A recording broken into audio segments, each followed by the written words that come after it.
음, 이제 구체적으로 여러분들에게 필요한 자기소개서 쓰는 방식에 대해서 설명을 드리려고 해요. 그 앞에는 자기를 확인하는 단계였다고 한다면 그걸 토대로 여러분들이 자기소개서를 쓰는 거예요.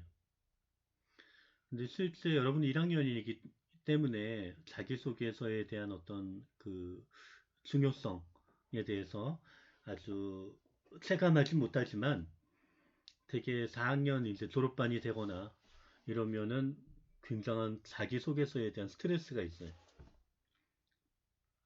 자기소개서는 회사에 들어갈 때 꼭 요새는 필요한 어떤 서류인데, 에, 되게 자기소개서를 쓰려고 하면 막연하니까 되게 이제 인터넷이나 뭐 이런 책을 통해서 자기소개서 쓰는 방법 이런 게 찾아보고 쓰게 돼요. 근데 저는 학생들에게 권하는 게 적어도 대학교 2학년 정도까지는 자기소개서를 한번 써보는 게 좋아요. 회사가 결정이 안 됐는데, 지원하는 회사 결정이 안 됐는데요. 이렇게 얘기할 수도 있는데, 그래도 한번 써보는 게 좋아요. 어차피 지원 동기에 들어가는 그 회사 얘기는, 어, 나중에 지원할 때 거기 그때 쓰면 돼. 중요한 건 앞부분이에요. 자기소개서에는 되게 그 사람의 어떤 성품, 가치관, 대인관계, 미래에 대한 포부 이런 것들이 이제 포함되게 돼 있거든요. 돼 있으니까 그 사람을 알아보는 판단하는 기준이 되는데 지금 지원하는 회사가 결정이 안 돼 있다면 여기까지를 확인하는 거예요. 그래서 원래는 앞에 성장 과정, 두 번째 성격의 장단점, 세 번째 활동 내용, 그러니까 스펙 쌓는다거나 스펙을 쌓았던 일이라거나 뭐 대학 때 내가 어떤 전공을 통해서 어떤 자격증을 땄다거나 어떤 꿈을 갖고 내가 어떤 일을 했다거나 이런 것들을 그 활동 내용을 쓰는 게 이제 세 번째 있고 네 번째가 지원 동기예요. 그러니까 지원 동기는 그 회사에 맞게 쓰면 되고 포부도 그렇고 세 번째까지가 이제 여러분들이 적어도 2학년 때까지는 써야 돼. 자, 일단은 기업이나 어떤 기관, 회사는 인재를 구하는 입장에서 지원자의 지원 동기와 장래성을 본다. 그렇겠죠? 이런 것들을 갖지 않는 사람을 뽑을 수 없죠. 아무 꿈이 없는 사람, 자기 자신을 잘 파악 못하는 사람 뽑지 않을 거 아니에요. 지원자의 성장 배경을 통해서 대체적인 성격과 인생관, 가치관을 파악한다. 세 번째, 서류 전형의 자료이기도 하지만 면접 자료로 활용된다. 그러니까 면접관은 그 자기소개서 보고 질문하거든. 그래서 잘 써야 돼. 자기소개서는 구체적으로 잘 써야 돼. 자, 자기소개서를 쓰는 데 있어서 쓰는 방법. 일단은 기술 방법이에요. 기술 방법이는 쓰는 실제 방법이고 여기에 대한 팁은 또 여러 가지가 있어요. 음. 자, 액션형 동사를 많이 쓴다. 이 얘기는 뭐냐 하면 무엇을 했다라는 거 있잖아요. 내가 성장 과정에서 무엇을 했다. 어떤 일을 했고 거기서 나는 무엇을 얻었고 뭐 그런 거 있잖아요. 어? 그래서 이 사람이 그 사건을 통해서 어떤 성장을 했는가, 어떤 성장을 했는가. 여기 보시면 써놨지만 나는 어떤 프로젝트를 통해서 문제 해결 능력과 자신감을 갖게 되었고, 동아리에서 총무 역할을 맡음으로써 지도력뿐만 아니라 다양한 사람들과 커뮤니케이션을 원활하게 하는 능력을 키웠고, 그러니까 액션형 동사를 쓰라는 거예요.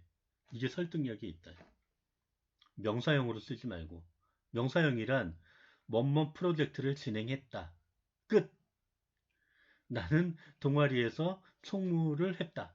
끝. 이게 아니라는 거예요. 그거를 통해서 무언가를 했다. 이게 중요한 거예요. 그 다음에 개성을 드러내라라는 게 있어요. 이게 이제 중요해요.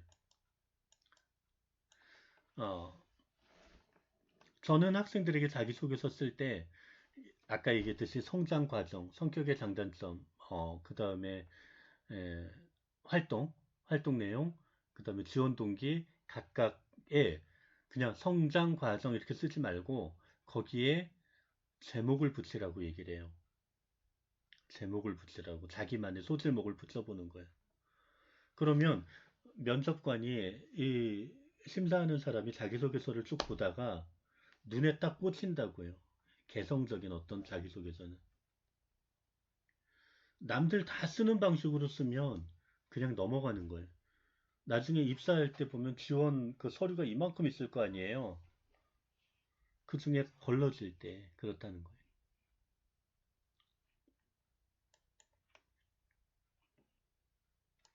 그래서 뭐 언제 어디서 태어났고 가족은 누구고 이렇게 하면 재미가 없어. 재미가 없고 여기 나름대로 개성적인 글을 쓰기 위해서 이제 자기만의 자기 독특한 경험, 인상적인 일화, 자기 개성을 드러낼 필요가 있다. 그 세 번째는 이제 균형 잡힌 시각을 유지하라 그랬는데 이게 여기 이제 단점을 쓰라 그런 이유예요. 사람들이 나는 다 장점만 있는 사람으로 쓰면 그 글은 믿을 수가 없어. 그렇다 그래서 또 너무 이렇게 위축되면 그것도 문제. 단점을 쓰되 아까 얘기했잖아요. 나는 게으르다 이렇게 쓰면은 누가 뽑겠어요? 누가 뽑겠어요?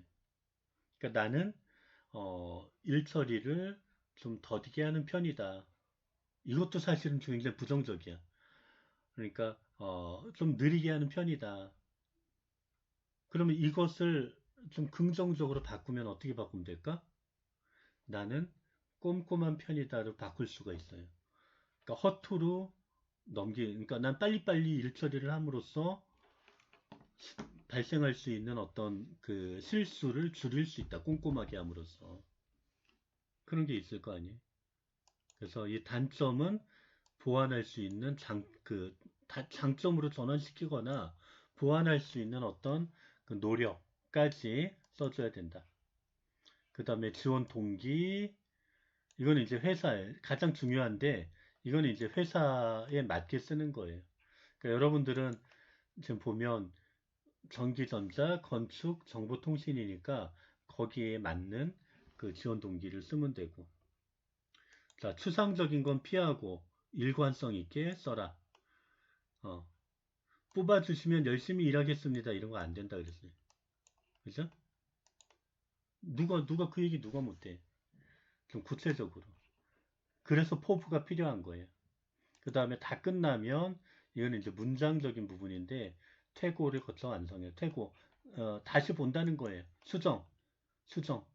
대개는 출력해서 보는 게 좋아요. 모니터상으로는 안 보여. 그러니까 출력해서 보면 훨씬 더 문장도 깔끔하게 정리할 수가 있어요. 음. 그래서 여기 항목별 기수라는 것은 이게 이제 일반적인 어떤 형식이에요. 자, 성장 과정.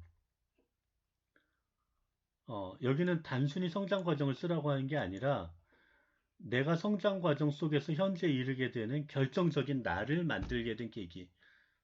앞에 우리가 객관적으로 자기를 찾아보는 거 했잖아요. 그러니까 여기 보면 현재의 자신을 대표할 수 있는 이야기. 그러니까 이 경험도 좋은데 경험을 그냥 무조건 구체적으로만 쓰는 게 아니라 이 경험을 통해서 내가 무언가를 얻었다. 변화가 중요하다는 거예요. 성장하게 된 계기 이런 게 중요하다는 거예요. 어, 그래서 제가 이렇게 한 가지 더 팁을 드리면 이거는 지원하고자 하는 회사, 지원 회사와 연결되면 좋다. 그러니까 여러분들이 예를 들어 뭐 전기전자공학과에 들어온 이유도 있을 것이고 건축학과에 들어온 이유도 있을 것이고 정보통신학과를 전공하게 된 이유도 있어요. 그러면 대개 이제 그것과 연관된 회사에 가고 싶겠죠. 그죠? 그러면 만약에 어릴 적의 성장 과정에 있어서 지금의 전공과 연관된 사항을 한번 그 경험을 찾아보는 거예요. 저는 그냥 어, 점수에 맞춰서 지원했어요. 뭐 이렇게 얘기를 하면 안 된다는 거죠. 왜 전기전자를 전공했나요? 라고 했는데 그냥 점수에 맞춰서 오다 보니까 그렇게 됐네요. 뭐 이렇게 얘기하면 누가 반가워하겠어요? 그죠? 그러니까 없더라도 조금 그 꼬투리를 찾아보는 거예요. 연결시킬 만한 성장 과정에 있어서도. 그 다음에 성격의 장단점 무조건 그러니까 장점은 찾기 쉬운데 오히려 준비 없이는 힘들어. 성격도 구체화시켜야 돼요. 장점 할 때, 저는 그냥 마음이 넓은 편이에요. 저는 좀 소심한 편이에요. 뭐 이렇게 쓰는 게 아니라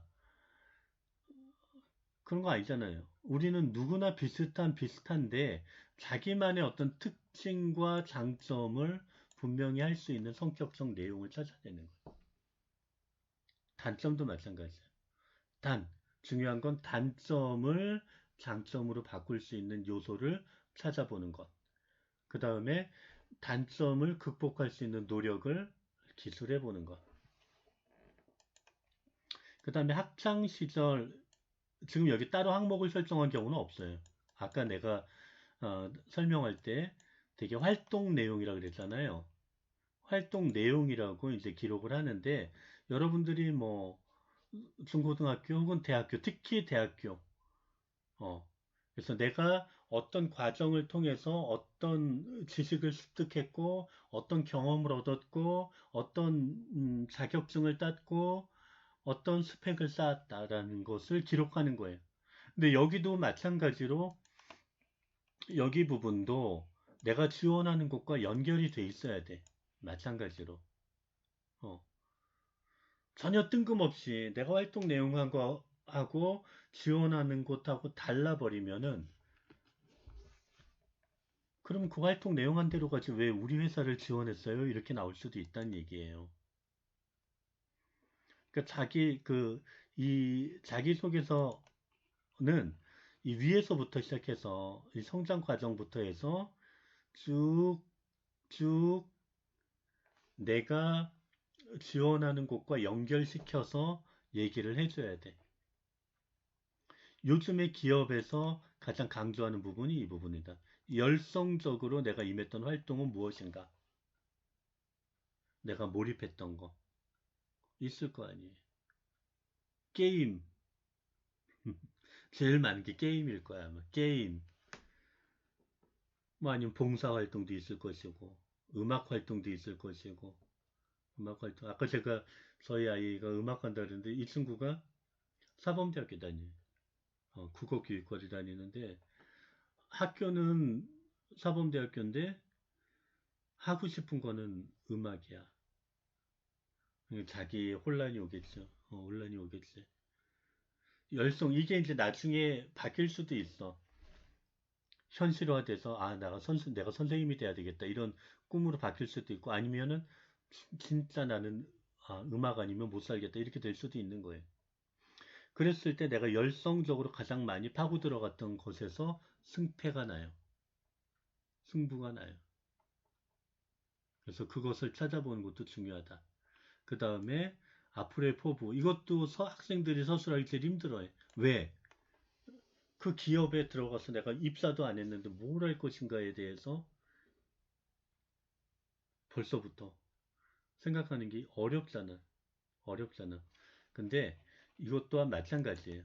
마찬가지로 여러분들이 가장 많이 집중적으로 고민해 봐야 되는 거예요. 고민해 봐야 되는 거예요.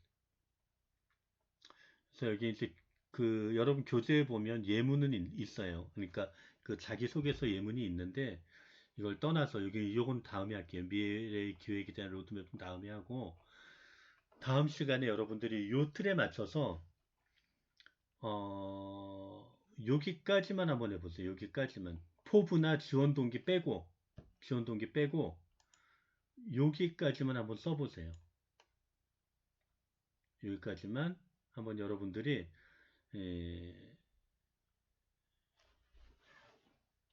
성장 과정, 어, 성격의 장단점, 그 다음에 활동, 활동은 같이. 여기까지만 여러분이 A4 용지로 한 3분의 2페이지 정도만 쓰면 될 것 같아. 3분의 2에서 1페이지. 넘어가지 말고. 딱 그 정도만. 그 정도면 충분히 기록할 수 있거든요. 하실 수 있겠죠. 어, 그거는 이제 계속 수정해 나가야 되는 상황이니까. 원래는 제가 대면 수업을 할 때 한 가지씩 하라 그래요. 그러니까 성장 과정, 수업 시간에, 그 다음에 성격의 장단점, 그 다음에 활동 내용, 한 가지씩 하라고 하는데, 일단 한번 여러분 다 써보세요. 여기까지. 나중에 수정하는 한이 있더라도.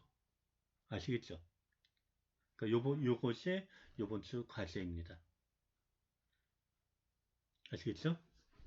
자, 그러면 한 주간도 또 잘 지내시고, 건강 유의하시고, 궁금한 사항 있으면 언제든지 카톡방, 단톡방으로 문의를 주시면 알려드리도록 하겠습니다. 그러면 강의를 이걸로 마치도록 하겠습니다.